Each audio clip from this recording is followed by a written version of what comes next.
Yaqub, Yusuf, Musa, Sulaiman, Yunus, Isa, Maryam, Khadijata, Aisyata, Fatimata, Umara, Utsmana, Jibrilu, Mikail, Luqman, Zaidun, Fir'aun, Qarun, Iblis, Ifrit, Makkah, Madinata. Cari dan tuliskanlah isim-isim alam yang lain yang Anda temukan dan ketahui. Sekarang kita masuk nomor yang ketiga, yaitu mudzakkar dan muannas. Apa itu mudzakkar dan muannas? Mari kita jelaskan. Mudzakkar dan muannas. Mudzakkar adalah laki-laki dan muannas adalah perempuan. Dalam tata bahasa Arab dikenal adanya penggolongan isim itu ke dalam mudzakkar atau laki-laki dan muannas atau perempuan.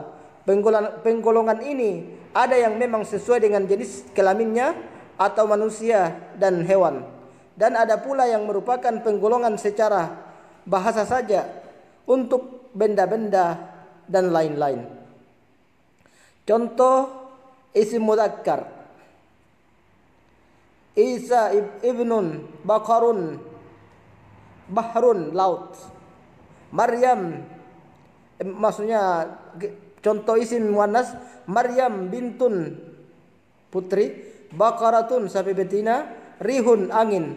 Dari segi bentuknya isim muannas biasanya ditandai dengan adanya 3 jenis huruf di belakangnya, yaitu yang pertama bagian A, ta'u marbuta atau ta bundar.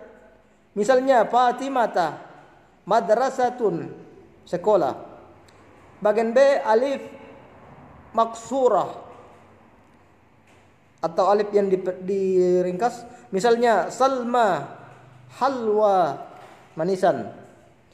Yang bagian C alif mamdudah, alif yang panjang. Misalnya Asma, samra, pirang. Namun ada pula isim muannas yang tidak menggunakan tanda-tanda di atas. Misalnya rihun, angin, nafsun, jiwa atau diri, syamsun, matahari. Bahkan ada pula beberapa isim mudzakkar yang menggunakan ta marbuta. Contoh Hamzata, Talhata, Muawiyata. Ingat, jangan melangkah ke halaman selanjutnya sebelum mengerti pelajaran di atas dan menghafal kosakata baru yang Anda temukan. Kita lanjutkan nomor 4, mufrad, musanna dan jamak. Apa itu mufrad, musanna dan jamak? Mufrad adalah bentuk tunggal, musanna adalah 2, jamak adalah jumlah banyak. Dari segi bilangannya, bentuk-bentuk isim dibagi menjadi 3. Yang pertama isim mufrad, tunggal, kata benda yang hanya satu atau sendiri. Isim yang kedua isim musanna, dual, atau kata benda yang jumlahnya 2. Yang ketiga adalah isim jamak atau plural. Dalam bahasa Indonesianya ada kata benda yang jumlahnya lebih dari 2. Isim musanna dual bentuknya selalu beraturan, yakni diakhiri dengan huruf nun kasrah, baik dalam isim mudzakkar maupun muannas. Contoh, rajulun menjadi rajulani, jannatun menjadi jannatani, muslimun menjadi muslimani, muslimatun menjadi muslimatani. Adapun isim jamak dari segi bentuk terbagi 2 macam. Yang pertama yaitu jamak salim, yang bentuknya beraturan. Mufradnya ibnun menjadi banuna, bintun menjadi banatun, muslimun menjadi muslimuna, muslimatun menjadi muslimatun. Jamak taksir. Apa itu jamak taksir? Jamak taksir yang bentuknya tidak beraturan. Mufradnya rasulun, seorang rasul. Jamak taksirnya rusulun, beberapa rasul. Alimun, seorang alim menjadi ulamaun. Rajulun menjadi rijalun. Imra'atun, seorang wanita menjadi nisaun, perempuan. Ingat, jangan melangkah ke halaman selanjutnya sebelum mengerti pelajaran di atas dan menghafal semua kosakata yang baru Anda temukan. Saya anggap saja penuntun saya sudah hafal dan paham. Makanya saya lanjutkan. Sekarang nomor 5. Isim isyarah. Isim isyarah atau kata tunjuk. Untuk lebih memahami penggunaan mudzakkar dan muannas serta mufrad, musanna dan jamak dalam pengelompokan isim, kita akan mempelajari tentang isim isyarah atau kata tunjuk dan isim mausul atau kata sambung. Pertama, isim isyarah. Pada dasarnya ada dua macam kata tunjuk. Isim isyarah atau kata tunjuk untuk yang dekat. Contoh, hadza, ini. Contoh dalam kalimat hadza kitabun, ini sebuah buku. Isim isyarah kata tunjuk untuk yang jauh. Kita menggunakan zalika. Contoh dalam kalimat zalika kitabun, itu sebuah buku. Bila isim isyarah itu menunjukkan kepada isim musanna, maka hadza menjadi hadhihi. Isim muannas maksud saya. Hadhihi majallatun, ini sebuah majallah. Yang kedua, zalika menjadi tilka. Contoh, tilka majallatun, itu sebuah majallah. Adapun bila isim yang ditunjuk itu adalah musanna atau dual, maka hadza menjadi hadzani. Contoh, hadzani kitabani, ini dua buah buku. Yang nomor 2, hadza menjadi hatani, menjadi hatani majallatani. Yang ketiga, zalika menjadi zanika. Contoh, zanika kitabani. Yang keempat, tilka menjadi tanika. Contoh, tanika majallatani. Itu dua buah majallah. Sedangkan bila isim yang ditunjuk itu adalah jamak, lebih dari 2, maka baik muzakkar maupun muannas semuanya menggunakan haulai untuk menunjukkan dekat dan ulaika untuk menunjukkan yang jauh. Contoh, haulai kutubun, ini beberapa buku. Ulaika kutubun, itu buku-buku. Haulai majallatun, itu beberapa majallah. Ulaika majallatun, itu beberapa majallah. Ingat, jangan melangkah ke halaman selanjutnya sebelum mengerti pelajaran di atas dan menghafal semua kosakata yang baru Anda temukan. Saya anggap saja para viewer saya sudah hafal yang ini. Sekarang kita masuk kepada nomor 6, isim mausul. Apa itu isim mausul? Isim mausul adalah kata sambung. Isim mausul kata sambung adalah isim yang berfungsi untuk menghubungkan beberapa kalimat atau pokok pikiran menjadi satu kalimat. Dalam bahasa Indonesia, kata sambung semacam ini diwakili oleh kata yang. Bentuk asal dasar dari isim mausul adalah alladzi, artinya yang. Perhatikan contoh penggunaan isim mausul dalam menggabungkan dua kalimat di bawah ini. Ja'al mudarrisu, nomor pertama, kalimat ja'al mudarrisu, guru itu datang. Kalimat yang kedua, al mudarrisu yadrusul fikha, guru itu mengajar fikih. Ya, nomor 3, ja'al mudarrisul ladzi yadrusul fikha, datang guru yang mengajar fikih. Kalimat yang ketiga menghubungkan kalimat 1 dan 2 dengan isim mausul alladzi. Bila isim mausul itu dipakai untuk muannas, maka alladzi menjadi allati.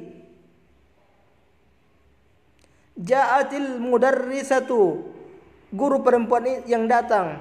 Allati tadrusul fikha, yang mengajar ilmu fikih. Bila isim mausul yang digunakan untuk muannas musanna dual, maka alladzi yang pertama, maka alladzi diganti menjadi alladzani, sedangkan allati menjadi allatani. Contoh, Ja'al mudarrisanil ladzani yadrusanil fiqha. Datang dua orang guru laki-laki yang mengajar fikih itu. Contoh yang kedua, ja'atil untuk muannas, ja'atil mudarrisatanil latani tadrusanil fiqha. Datang dua orang guru perempuan yang mengajar fikih. Bila isim mausul itu dipakai untuk jamak, maka alladzi menjadi alladzina, sedangkan allati menjadi allai atau allati. Contoh yang pertama, ja'al mudarrisuna alladzina yadrusuna al-fiqha. Datang guru-guru laki-laki yang mengajar fikih itu. Contoh yang kedua, ja'atil mudarrisatul lati yadrusna al-fiqha. Datang guru-guru perempuan yang mengajar fikih itu. Ingat, jangan melangkah ke halaman selanjutnya sebelum mengerti pelajaran di atas dan menghafal semua kosakata yang baru Anda temukan. Saya anggap saja para viewer saya sudah hafal karena sudah lama mengikuti channel saya dan hampir viewer setiap hari, insyaallah. Sekarang kita masuk pada isim nakira nomor 7. Nakira ma'rifah. Nakira adalah bentuk umum, sedangkan ma'rifah adalah bentuk khusus. Menurut penunjukannya, isim dapat dibagi menjadi dua. Yang pertama, isim nakira atau kata benda bentuk umum, tak dikenal atau tak tentu. Yang kedua, isim ma'rifah atau kata benda yang benda bentuk khusus atau dikenal atau tertentu. Isim nakira merupakan bentuk kata asal dari setiap isim. Biasanya ditandai dengan huruf akhirnya yang bertanwin, an, in, un. Sedangkan isim ma'rifah biasanya ditandai dengan huruf alif dan lam di awalnya. Contoh, isim nakira baitun, sebuah rumah, waladun, seorang anak. Dan isim ma'rifah, contoh al-baitu, rumah. Rumah itu, al-waladu, anak itu. Coba bandingkan dan perhatikan perbedaan makna dan fungsi di antara isim nakira dan isim ma'rifah dalam dua buah kalimat di bawah ini. Zalika baitun, itu sebuah rumah. Al-baitu kabirun, rumah itu besar. Ja'a waladun, datang seorang. Al-waladu muaddibun, anak itu sopan. Selain isim yang berawalan alif lam, yang juga termasuk isim ma'rifah adalah yang pertama, isim alam atau nama. Semua isim alam termasuk isim ma'rifah, meskipun di antara isim alam tersebut ada yang huruf akhirnya bertanwin. Contoh Ahmadu, Aliyun, Makkatu. Isim dhamir, yang maksudnya yang kedua, isim dhamir atau kata ganti, yaitu kata yang mewakili atau menggantikan penyebutan suatu atau seseorang atau sekelompok benda. Contoh ana, saya, nahnu, kami, huwa, dia. Isim dhamir ini kelak akan dibahas tersendiri secara terperinci. Sekarang kita masuk pada pembahasan yang ke-8, yaitu sifat mausul, mudhaf, mudhafun ilaih, mubtada dan khabar. Sifat mausul, mudhaf, mudhafun ilaih, mubtada dan khabar. Berkaitan dengan nakira dan ma'rifah, khususnya penggunaan alif lam di awal kata atau baris tanwin di akhir kata. Ada beberapa pola kalimat atau rangkaian kata yang perlu kita ketahui perbedaannya dengan baik, yaitu yang pertama namanya sifat dan mausuf yang disifati. Bila rangkaian dua kata isim atau lebih, semuanya dalam keadaan nakirah tanwin atau semuanya dalam keadaan ma'rifah alif lam, maka kata di depannya dinamakan mausul mausuf yang disifati, sedang yang di belakang adalah sifat. Contoh, baitun jadidun, sebuah rumah baru. Al baitu jadidun, rumah yang baru. Baitun kabirun wasiun, rumah besar yang luas. Al baitul kabirul wasiu, rumah yang besar lagi luas. Sekarang nomor 2, mudhaf dan mudhaf ilaih. Rangkaian dua kata buah isim atau lebih. Satu kata di depannya dalam keadaan nakirah tapi tanpa tanwin dinamakan mudhaf, sedangkan kata yang paling belakang adalah ma'rifah dinamakan mudhaf ilaih. Contoh, baitul mudarrisi, rumah guru. Baitu Zaidin, rumah milik Zaid. Keterangan Zaid isim alam ma'rifah. Miftahul baitil mudarrisi, kunci rumah guru. Bila mudhaf berupa isim musanna atau jamak mudzakkar salim, maka huruf nun yang di akhirnya dihilangkan. Perhatikan contoh di bawah ini. Contoh muslimah, muslimal jawiyi, dua muslim Jawa. Muslimul jawiyi, orang muslim Jawa. Muslimah dari kata muslimani, dua orang Islam. Musanna, muslimu dari kata muslimuna, orang-orang yang Islam.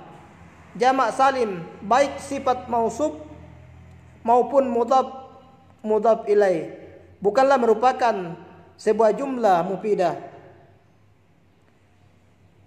atau kalimat sempurna. Berikut ini kita akan mempelajari sebuah pola jumlah mufidah, kalimat sempurna. Yang pertama, mubtada dan khabar. Sebuah jumlah ismiyah atau kalimat nominal yang kalimat sempurna yang semua katanya dalam isim adalah isim, selalu terdiri dari dua bagian kalimat, yakni mubtada, subjek, dan khabar atau predikatnya.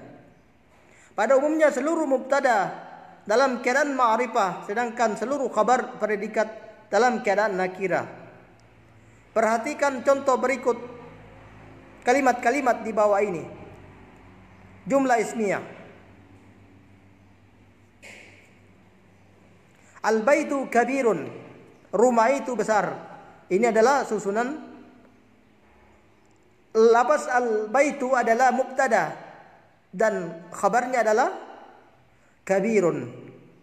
Al-baitul kabirul al-baitu al-kabiru ghalun. Rumah yang besar itu mahal. Baitul kabiru, al-kabiru jamilun. Miftahu baitin, kunci rumah. Al-baitil miftahu baitil kabiri sagirin, kunci rumah. Dari kalimat di atas diperoleh kesimpulan sebagai berikut. Yang pertama, baik mubtada maupun khabar bisa terdiri dari satu kata ataupun lebih. Yang kedua, mubtada pada umumnya selalu dalam keadaan ma'rifah. Yang ketiga, khabar pada umumnya selalu dalam keadaan nakirah. Yang keempat, mubtada yang terdiri dari beberapa kata bisa merupakan sifat mausuf, contoh kalimat 2, maupun mudhaf dan mudhaf ilaih, contoh kalimat 3 dan 4. Sebagai penutup, untuk ingat perbedaan antara sifat mausuf, mudhaf ilaih, dan mubtada dan khabar, perhatikanlah perbedaan bentuk dalam kalimat masing-masing pola tersebut dalam kalimat sederhana di bawah ini. Sifat dan mausuf. baitun jadidun. Mudhaf dan mudhaf ilaih baitul jadidi. Mubtada dan khabar al-baitu jadidun. Selanjutnya al-baitu kabirun. Al-baitul kabiru. Al-baitu kabirun. Selanjutnya kita akan membahas tentang isim dhamir atau kata ganti. Sekarang kita masuk ke dhamir. Dhamir atau kata ganti. Dhamir atau kata ganti adalah isim yang berfungsi untuk menggantikan atau mewakili penyebutan sesuatu, seseorang maupun sekelompok benda orang. Dhamir termasuk dalam golongan isim ma'rifah. Contoh, Ahmadu yarhamul aulad. Ahmad menyayangi anak-anak. Huwa yarhamuhum. Dia menyayangi mereka. Ini kata ganti huwa, menggantikan kedudukan Ahmad. Pada contoh di atas, kata Ahmadu diganti dengan huwa atau dia, sedangkan auladu diganti dengan hum. Kata hum dinamakan dhamir atau kata ganti. Menurut fungsinya ada dua golongan dhamir. Yang pertama dhamir rafa, dhamiru raf'in, yang berfungsi sebagai subjek. Yang kedua dhamiru nasbin, dhamir nasab, dan yang berfungsi sebagai objek. Dhamir rafa dapat berdiri sendiri sebagai satu kata, sedangkan dhamir nasab tidak dapat berdiri sendiri atau harus terikat dengan kata lain dalam kalimat. Dalam contoh, huwa yarhamuhum, dia menyayangi mereka. Kata huwa adalah dhamir rafa, sedangkan hum, mereka adalah dhamir nasab. Untuk pembahasannya lebih lanjut, insyaallah kita akan bertemu pada kesempatan yang akan datang. Sekian, terima kasih. Assalamualaikum warahmatullahi wabarakatuh.